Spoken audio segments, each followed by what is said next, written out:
한 전 대표 측과 윤 전 대통령 측이 서로 비방하는 게 서로에게 도움이 안 되고 증명할 수 있는 것도 별로 없어서 종결 처리했다. 그리고 예. 당원 게시판뿐만 아니라 다른 곳에서 올라온 양측 비방 관련 징계 요건까지 한꺼번에 모두 다 없애는 것으로 종결했다. 어제 있었던 대선 후보 경선 2차 네. 토론회, 국힘 토론회 얘기도 좀 해볼게요. 오늘도 토론회가 진행이 됩니다. 대선이 급박하게 치러지긴 했지만 그래도 토론회에서 정책이나 비전 같은 얘기가 많이 나와야 되는데 이게 어디 있는지 잘 모르겠다는 그런 비판이 많이 있습니다. 그 민주당에 비해서도 사실 뭐 그 비전이나 정책이 잘 나오는지 잘 모르겠어요. 그 어떻게 보셨는지 일단, 그리고 계엄 때 내가 뭘 했다, 네가 뭘 했다라는 부분이 이 토론의 좀 중심을 이루고 있는 것 같다라는 그런 분석도 나오는데 그것도 어떻게 보셨는지. 이 부분에 있어서 좀 불가피한 면이 없잖아 있긴 있습니다. 예. 계엄에 대해서의 입장과 그다음에 어제는 이제 한동훈 후보와 김문수 후보 간의 그런 내용들이 있는데 예. 한동훈 후보가 당대표로서 진짜 대통령이 탄핵되는 데 있어서 어떤 역할을 했느냐, 그 역할이 긍정적이냐 아니면 부정적이냐에 대한 어떤 판단은 되게 다양할 수 있다고 봐요. 계엄에 대한 입장도 그렇고 탄핵에 대한 찬반이 있을 수 있는데 많은 사람들이 국민의힘 당원들이 한동훈 후보를 당대표로 그때 63%라는 어떤 그랬죠, 압도적인 지지로 이렇게 했을 때 뭐냐면 대통령과 잘 되기를 바란 거잖아요. 근데 결과는 안 좋은 건 사실이었습니다. 그렇죠. 예. 대통령이 파면됐습니다. 그렇다면 한동훈 후보 입장에서는 나는 간단하게 얘기하면 직언을 하다가 내가 배신자 프레임에 gat혀 있는 거다. 그런 거고, 그걸 비판하는 사람들은 뭐냐? 아니, 잘하라고 뽑았는데 결과가 최악이었다. 그리고 대통령이 그렇게 잘못만 했냐? 잘한 것도 있지 않느냐? 그리고 왜 비판의 대상이 당내 대통령에만 향했느냐? 그 이때 이재명 대표 민주당과 잘 싸워야 되는 거 아니냐? 예. 그렇게 갈리는 것 같아요. 그래서 저도 뭔가 이 부분에 있어서 매몰되는 거는 조금 문제라고 보지만, 어떻게 보면 그때 상황에 대해서 한번 보면서 한번 다시 한번 그때 상황을 냉정하게 한번 바라보는 것도 좀 필요하다 보고, 냉정하게 리뷰를 하는. 다만 여기서만 머물면 안 되죠. 그래서 저는 여기까지가 조금 멈춰야 된다고 보고, 무엇보다도 저는 그래요. 민주당은 내란 종식 프레임을 계속 강화하고 있습니다. 그렇죠. 예. 그렇다면 우리 입으로 계엄이 곧 내란이라고 얘기하거나 계엄이 곧 내란 자백이다 이런 식으로 얘기하는 건 좋지 않다. 네. 저쪽에 프레임에 걸려들면 안 된다. 그래서 이재명, 전 그래요. 대통령의 어떤 계엄에 대해서 그 방식에 대해서 동의는 안 하지만 다른 형태로 좀 풀었으면 좋겠다는 아쉬움은 있지만, 그 계엄이 곧 내란이라는 민주당식의 사과 프레임에 대해서는 절대 반대하고 전 탄핵에 반대했습니다. 예. 그런 여러 가지 어떤 이 문제를 바라보는 시선은 다양해요. 근데 여기에만 매몰되는 게 아니라 실제로 왜 싸워야 되는지, 우리가 왜 집권을 해야 되는지에 대한 얘기를 한다면 전 그렇죠. 그냥 편하게 지금 시대 정신이 뭔지를 얘기를 해야 돼요. 시대 정신. 통합이냐, 그다음 관세냐, 아니면 성장이냐, 그런 얘기를 한다면 이재명이 통합적 리더십을 얘기한다는 게 어불성설 아닙니까? 소가 웃는 일 아닙니까? 아니, 당내에서도 그렇게 비명 행사시키고 권력은 잔인하게 행사해야 된다고 하고, 그때 탄핵 때 얼마나 많은 또 탄핵을 남발했고 권한대행을 광화문 한복판에서 국민 누구나 직무유기 혐의로 권한대행을 체포할 수 있다. 그러니까 몸 조심하라, 그런 얘기를 하고, 민주당 초선들은 모여서 국무회의 무력화라는 얘기를 탄핵의 목적으로 명시적으로 얘기하죠. 그게 내란죄 구성 요건에 해당되는 겁니다. 그게 제 얘기가 아니라 대장동 변호인을 맡았던 김필성 변호사, 소위 말해서 민주당 쪽 아닙니까? 그렇죠. 그 사람이 한 얘기입니다. 예. 그렇다면, 그리고 이재명 대표 후보가 얘기하는 성장, 아니 발목 다 잡아놓고 무슨 성장을 한다는 거예요. 그래서 이런 것들에 대해서 하나하나 조목조목 따지면서, 그렇기 때문에 우리가 하는 게 찐이다, 진짜다, 그런 걸 얘기하는 그런 어떻게 보면 미래지향적인 그런 메시지와 비전, 정책들이 좀 나와야 된다 봅니다. 예. 그리고 어제 그나마 많은 분들이 좀 관심을 가졌던 내용이 김문수 후보와 한동훈 후보 간의 그 격돌이었습니다. 김문수 전과자 프레임이나 당원 게시판 논란이 이제 논란을 서로 제기를 했죠. 의혹을 제기를 했는데 전반적으로 이 부분도 좀 어떻게 보셨는지 궁금합니다. 저는 한동훈 후보의 장점이 여럿 있지만 좀 예. 아쉬운 면이 있어요. 뭐냐면 당원 게시판 문제에 대해서 어떻게 얘기하냐 설명을 하지 않고 딱 네. 이렇게 얘기하더라고. 계엄을 피해 다니면서 게시판 얘기를 한다. 실망스럽다는 말씀드리고 싶습니다.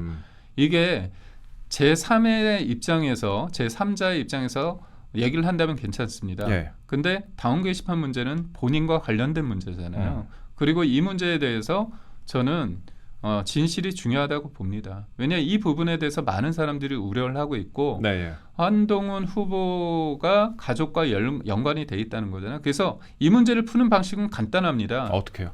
아니 와이프한테 물어보고 와이프가 아니다 기다 얘기하면 예. 제가 와이프한테 물어보니까 그런 거 없다고 한다. 아니다 얘기하면 되는 거다. 그리고 만약에 했다고 한다면 부적절하다. 하지만 익명 게시판이고 비판할 수 있는 거 아니냐. 그렇다면 넘어갈 수 있다고 봐요. 예. 근데 이 문제를 굉장히 크게 만들었습니다. 굉장히 크게 만들어서 작년 11월, 12월까지 내내 이 문제 가지고 당내에서 했습니다. 그러니까 이거죠. 리더의 가장 중요한 덕목은 뭐냐. 어떤 부분에 있어서 책임을 지고 어떤 부분에 대해서 가름마, 결단을 하는 겁니다. 네. 저는 그 당시에도 만약에 그 당시에 한동훈 전 대표 가족이 연루돼 있다고 손치더라도 그 문제 때문에 저는 당대표에 나가야 된다 생각하지 않았어요. 저는 공개적으로 얘기했습니다. 잘못이 있으면 인정하고 해라. 예. 대신 그걸 가지고 한동훈 전 대표를 당 밖으로 쫓아내는 거에 대해서 난 반대한다 얘기를 했어요. 그런데 이 문제가 계속 내포되어 있는 겁니다. 내재되어 있는 겁니다. 당에 지금 계속 어떻게 보면은 계속 내포돼 있다, 내재돼 있다 이렇게 네. 말씀하셨는데 그 얘기가 나왔으니까 좀 말씀을 드리자면은 조금 전인 오전 7시에 저희 매일신문의 최훈민 기자가 보도를 하나 했습니다. 저희가 하나 띄워드릴 건데 국힘이 당원 게시판 사태에 대한 당원들의 징계 요청을 지난해 12월에 불문 종결한 것으로 뒤늦게 확인이 됐다라는 내용이에요. 그러니까 불문 종결이라는 건 쉽게 말해서 조사 없이 사건을 덮었다라는 내용 같습니다. 이게 기사 내용을 조금 살펴보면은 당 일각에서는 한 전 대표가 당 대표였던 지난해 8월에 윤리위원장에 임명이 된 신희진 전 의원이 이 사건을 덮은 것을 두고 의심하는 그런 시선이 있는 것 같다라고 합니다. 이거 어떻게 좀 보셨어요? 그러니까 얘 얘기를 어떻게 이분이 말씀하셨냐면 예. 한 전 대표 측과 윤 전 대통령 측이 서로 비방하는 게 서로에게 도움이 안 되고 증명할 수 있는 것도 별로 없어서 종결 처리했다. 별로 도움이 안 되고 그리고, 증명할 수 있는 게 별로 없다. 그리고 당원 게시판뿐만 아니라 다른 곳에서 올라온 양측 비방 관련 징계 요건까지 한꺼번에 모두 다 없애는 것으로 종결했다 얘기를 해서 질문이 있겠죠. 증명은 수사기관이 하면 되는 거 아니냐. 그런 질문을 했다는 거 아닙니까? 그러니까 한 사람이 비슷한 내용으로 많이 올린 것을 징계 처리하자니 비슷한 내용을 한두 개 올린 사람도 징계해야 하는 거 아닌가의 논의가 있었다. 그러면 조사 대상이 너무 많았다. 근데 저는 좀 이해가 안 되는 게 한두 번 올린 거는 크게 문제는 안 되는 거잖아요. 반복적으로 집요하게 올린 건 문제가 되는 거죠. 그러니까 이런 것들에 대해서 뭔가 이거를 원칙 없이 덮었다는 얘기가 있거든요. 그렇다면 이게 왜 그랬을까에 대해서 사람들이 괜히 그러잖아요. 그리고 저는 이 문제는 사실 제가 앞서 말씀드린 것처럼 누가 잘못이 있을 때 그 잘못을 책임을 지고 사과를 하는 모습을 통해서 우리가 하나가 될 수 있는 거예요. 아니 이거 없이 계속 저 사람은 뭔가 우리 당 대통령을 뭐 공격했다, 뭐 가족들이 동원되고 있다 이런 인상이 있으면 안 되잖아요. 아니 대통령 비판할 수 있죠. 그렇죠. 저도 대통령에 대해서 비판하고 김건희 여사에 대해서 비판합니다. 다만 그게 만약에 당 대표와 당 대표 가족들이 조금 뭔가 조직적으로 했다는 느낌이 있다면 그건 다른 문제고. 그게 만약에 있다 없다에 대해서 간단하게 풀 수 있는 게 있잖아요. 그건 물어보면 되는 거죠. 이 쉬운 방식을 두고 왜 이렇게 돌아가면서 그 돌아가는 시간 동안 많은 당의 에너지가 여기에 함몰돼 있었다. 그러다 보니까 당내에서 계속 싸웠던 거잖아요. 그러니까 저는 너무나 안타까운 거예요. 이 당원 게시판 문제가. 이른바 단계라고 불리는. 빨리 쉽게 풀 수 있었던 건인데 너무 어렵게 깊게 왔다. 그래서 저는 문제를 푸는 방식에 있어서 가장 중요한 건 결단과 책임입니다. 그리고 그 책임이 저는 진짜 다시 한번 반복하지만 한동훈 전 대표가 그때 나가야 된다고 생각한 건 아니에요. 아니 사과를 하시고 그러는 거죠. 만약에 이런 의혹이 만약에 아니었다. 그렇다면 의혹을 제기한 쪽에서 또 사과를 하면 됩니다. 일단 저희가 짧게 좀 더 말씀을 드리자면은 신희진 전 의원이 윤리위원장인 신희진 전 의원이 매일신문 최우민 기자와의 통화에서 서로 비방하는 게 서로에게 도움이 안 되고 증명할 수 있는 것도 별로 없어서 종결 처리를 했다. 당원 게시판뿐만 아니라 다른 곳에서 올라온 양측 비방 관련 징계 요구안까지 한꺼번에 모두 다 없애는 것으로 종결했다라고 했습니다. 이렇게 밝히긴 했는데 당내 일각에서는 그런데 그 신희진 위원장이 그런데 이제 한동훈 전 대표의 그 재임 기간 동안 임명이 됐으니까 그 관계 때문에 고려를 해서 이 사건을 덮은 거 아니냐 그런 시선도 있다고 합니다. 이 부분에 대해서는요 그 기사를 참고하시면 될 것 같습니다. 저희가 이 부분에 대해서는 이 정도 한번 짧게 좀 짚고 넘어가 보고요. 그건 그렇고 좀 보도만 보면은 국힘 후보별로 지금 상당하게 치열한 수치 싸움을 벌이는 것 같습니다. 일단 제가 여론조사 결과를 두 개를 일단 말씀을 드릴게요. 첫 번째는 이건 보수 지지층이 특히 관심을 가질 수치 같습니다. 더불어민주당과 국민의힘 지지도 격차가 줄어들면서 오차 범위 안으로 들어섰다라는 여론조사 결과가 나왔습니다. 에이스 리서치 조사 결과인데 민주당 지지도가 42.7%, 국민의힘 지지도가 38.2%가 나왔습니다. 뭐 혹시나 컨벤션 효과일 수도 있는데 그래도 지지율이 어떻게 여론조사가 어떻게 보면 오차 범위 안으로 들어섰다. 이 부분에 있어서는 그 국힘에서는 후보자 아니겠습니까? 예. 감사할 일이죠. 네, 감사할 국민들이 예. 관심을 갖는다는 건 감사한 일입니다. 예. 그리고 저희가 잘해야 되기 때문에 컨벤션 효과가 당연히 있다고 봅니다. 8명 중에서 4명이 됐을 때 그리고 4명에서 2명이 되고 2명에서 1명이 됐을 때 예. 분명히 집중도가 있습니다. 그러니까 이재명 후보에 대해서 사람들이 좀 과하게 얘기하는 게 있는데 빈 무대에서 본인이 떠들고 다닌 부분이 없지 않아 있습니다. 네. 그러다가 본인이 여러 가지 말을 했다가 그 말에 제발에 걸려가지고 넘어지기도 하는데요. 냉정한 시간이 도래합니다. 네. 탄핵의 시간에서 이제 조기 대선의 시간으로 넘어왔고요.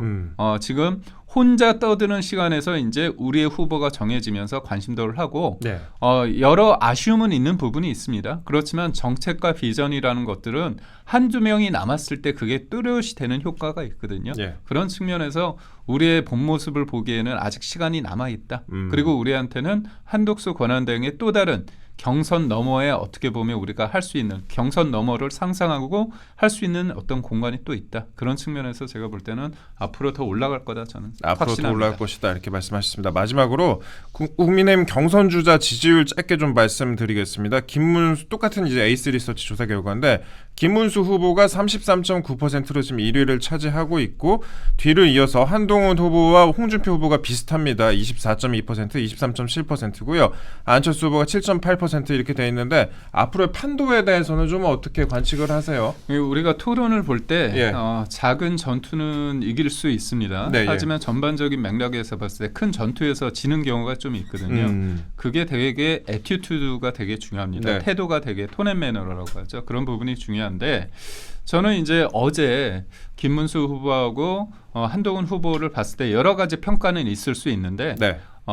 안정감을 주고 큰 틀에서 뭔가 메시지를 던지는 게 되게 중요하다고 보고 또 하나는 이제 한동훈 후보 저는 뭐 좋게 얘기를 한다면 질문을 받지 않습니까? 어제는 김문수 후보의 예. 주도권이 있는 거였습니다. 근데 대답을 주도권처럼 보이진 않았어요. 그렇습니다. 그게 네. 되게 중요해요. 네. 뭐냐면 한동훈 후보의 장점이 있지만 아쉬운 대목이 뭐였냐면 자꾸 질문을 끊고 들어간다. 질문을 먹고 들어가서 얘기한다. 그런 부분에 대해서 좀 변화가 필요하다고 얘기했는데 아쉬운 게 다른 어떻게 보면 그 8명 있을 때보다도 4명에서 이제 1대1 됐을 때는 그 예전의 그런 모습이 다시 보이더라고요. 그래서 네. 앞으로 한동훈 후보는 그런 태도에 대해서 어떻게 바꿀 수 있는가도 굉장히 중요한 어떤 관전 포인트가 아닐까 싶습니다. 홍준표 후보는 어떻게 생각하세요? 홍준표 후보는요. 제가 조금 아쉬운 건 뭐냐면 조금 디테일이 들어가야 된다고 봅니다. 그러니까 이분이 가지는 장점이 툭툭 치는 거잖아요. 네, 그리고 진지한 내용, 불리한 내용에 대해서도 뭔가 가볍게 치면서 본인의 하고 싶은 말을 한다는 장점이 있는데 네. 그런 게 너무 반복되다 보면 좀 피한다. 그리고 또 무엇보다도 디테일이 조금 아쉽다 보면 이분이 좀 준비가 덜 된 거 아닌가 그런 생각도 할 수 있기 때문에 네. 앞으로 좀 디테일한 부분을 좀 더 넣어주시면 더 좋지 않을까 그런 생각을 제가 감히 해봅니다.